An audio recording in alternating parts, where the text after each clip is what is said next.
এই গাছটা এটার ভিতরে ছিল,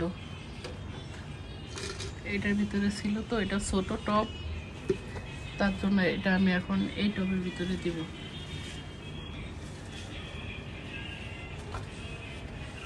সাইডে ময়লা দিয়ে দিব।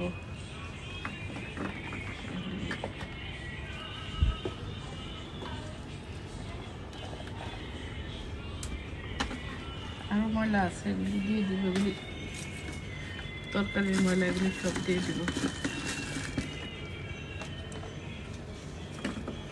জৈব সার হিসাবে কাজ করবে এগুলি।